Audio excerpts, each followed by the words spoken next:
আজকের এই গল্পটি আমাদের কাছে পাঠিয়েছেন এক পাঠক, যিনি অনুরোধ করেছেন তার নাম প্রকাশ না করতে। ঘটনাটি তিনি নিজ গ্রামের এক পুরনো পুকুরকে ঘিরে শোনা বাস্তব অভিজ্ঞতার ভিত্তিতে লিখে পাঠিয়েছেন। রাজা বাদশার আমল থেকে প্রচলিত লোককথা, ইংরেজ আমলের রহস্য আর বহু বছরের গোপন কাহিনী মিলিয়ে তৈরি এই ঘটনাটি পড়ার সময় মনে রাখবেন, গ্রামের মানুষ আজও এই পুকুরটির নাম উচ্চারণ করতে ভয় পায়। গ্রামের নাম ছিল শালিকডাঙ্গা। মানচিত্রে খুব ছোট্ট একটা বিন্দু, কিন্তু লোককথায় যার পরিচয় অনেক বড়। গ্রামের একেবারে মাঝখানে ছিল একটা পুরনো পুকুর, চারপাশে বিশাল শেওড়া আর বটগাছের ছায়া। পাড়ে ফাটা ইটের ঘাট, আর জলে সবসময় একটা অদ্ভুত সবুজ আভা। লোকজন বলতো এই পুকুরটা নাকি ইংরেজ আমলে খনন করা হয়েছিল। কেউ আবার বলতো এর আগে কোনো এক জমিদার রাজা নিজের রানীর ইচ্ছায় খনন করিয়েছিলেন। কেউ নিশ্চিত করে কিছু বলতে পারতো না, কিন্তু সবাই জানতো পুকুরটা সাধারণ নয়। শোনা যায় বহু বছর আগে এই পুকুরের জল নাকি মাঝে মাঝে সোনার হাঁড়ি পাতিল তুলে দিত। কারো জালে আটকে যেত সোনালি রঙের থালা, কারো ডুব দিয়ে নামলে হাতে উঠে আসতো ভারী কিছু। কিন্তু যেই বাড়িতে সেই জিনিস উঠতো, অদ্ভুতভাবে তাদের ঘরে নেমে আসতো বিপদ। কারো গরু মরতো, কারো সন্তান অসুস্থ হতো, কারো বাড়িতে আগুন লাগতো। ধীরে ধীরে মানুষ বুঝে গেল এই পুকুর যা দেয় তার বদলে কিছু নিয়ে নেয়। ১৯৯৮ সালের দিকে গ্রামের এক কিশোর, নাম ধরা যাক রাশেদ, তখন তার বয়স ১৭। সাহসী, একটু দুঃসাহসীও বলা যায়। লোককথা শুনে সে ভয় পেত না, বরং কৌতূহল বাড়ত। তার দাদু প্রায়ই বলতেন এই পুকুরের তলায় শুধু কাদা না, ইতিহাস চাপা পড়ে আছে। রাশেদ সে ইতিহাস দেখতে চাইতো।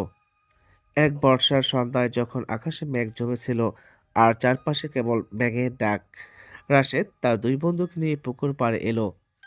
তারা শুনেছিল কয়েকদিন আগে পাশের গ্রামের এক বৃদ্ধ নাকি জালে আটকা অদ্ভুত ধাতব জিনিস পেয়েছে, দেখতে হাড়ির মতো।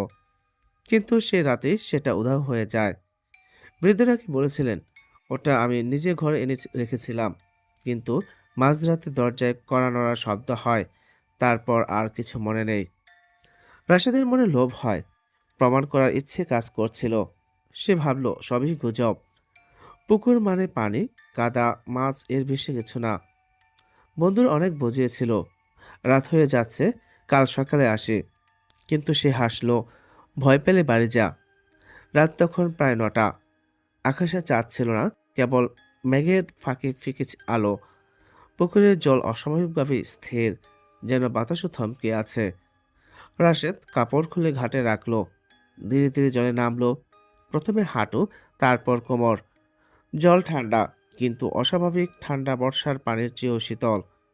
হঠাৎ সে অনুভব করলো পায়ের নিচের কাদা যেন নরম নয়, বরং ফাঁপা, যেন নিচে কিছু আছে।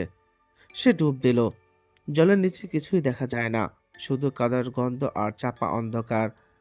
হাতড়াতে হাতড়াতে তার আঙুলে ধাতব কিছু স্পর্শ লাগলো, ভারী, গোল, হাড়ির মতো। বুকের ভেতর ধকধক শুরু হলো। সে জোরে টান দিল, বস্তুটা নড়ল। পাড়ে দাঁড়ানো বন্ধুরা ফিসফিস করছিল। ঠিক তখনই পুকুরের জলে অদ্ভুত ঢেউ উঠল। বাতাস না থাকা সত্ত্বেও মাঝখান থেকে বৃত্তাকারে পানি ঘুরতে লাগলো। রাশেদ বুঝতে পারছিল বস্তুটা শুধু কাদায় আটকানো নয়, কিছু যেন ধরে রেখেছে। সে আবার জোরে টান দিতেই হঠাৎ কানের কাছে ফিসফিস শব্দ। কিন্তু পানির নিচে তো শব্দ শোনা যায় না। শব্দটা যেন মাথার ভেতর বাজলো। ফিরে যা, সে ভয় পেল, জেদ ছাড়ল না। আরেকবার টান দিতেই বস্তুটা হঠাৎ আলগা হয়ে এলো, কিন্তু সঙ্গে সঙ্গে তার পায়ের গোড়ালি শক্ত কিছু চেপে ধরল। এবার স্পষ্ট অনুভব করলো এটা কাদা নয়, আঙুলের মতো চাপ। সে মরিয়া হয়ে লাথি মারল, উপরে উঠতে চাইল, কিন্তু যত উঠতে যায় তত যেন নিচের দিকে টান বাড়ে। পাড়ে দাঁড়ানো বন্ধুরা দেখল জলের উপর কেবল তার হাত দুটো ছটফট করছে। তারা চিৎকার করলো, কিন্তু চারপাশে কেউ ছিল না। কয়েক সেকেন্ড নাকি কয়েক মিনিট কেউ জানে না। হঠাৎ সব শান্ত, পানি আবার স্থির। বন্ধুরা দৌড়ে গ্রামে খবর দিল। মানুষ লাঠি হারিকেন নিয়ে ছুটে এলো। পুকুরে জাল ফেলা হলো। অনেক খোঁজাখুঁজির পর ভোরের দিকে পুকুরের এক কোণে কাদার ভেতর অর্ধেক ডুবে থাকা অবস্থায় রাশেদকে পাওয়া গেল। তার মুখে আতঙ্কের ছাপ, চোখ খোলা কিন্তু দৃষ্টি ফাঁকা। বেঁচে ছিল কিন্তু কথা বলছিল না। দুদিন পর সে ধীরে ধীরে কথা বলতে শুরু করলো। সবাই জানতে চাইল কি হয়েছিল। সে কাপা গলায় বলল, ওটা হাড়ি না, ওটা ফাঁদ। নিচে অনেকগুলো যেন কেউ পাহারা দিচ্ছে। আমি টান দিতেই তারা রেগে গেল। গ্রামের এক বৃদ্ধ বললেন, তার দাদার কাছ থেকে শোনা কথা, ইংরেজ আমলে নাকি বিদ্রোহের সময় জমিদার নিজের সোনারূপা পুকুরে লুকিয়ে রাখে। পরে যারা সেটা তুলতে গিয়েছিল তারা আর ফেরেনি। তখন থেকেই পুকুরটাকে রাজার ভান্ডার বলা হতো।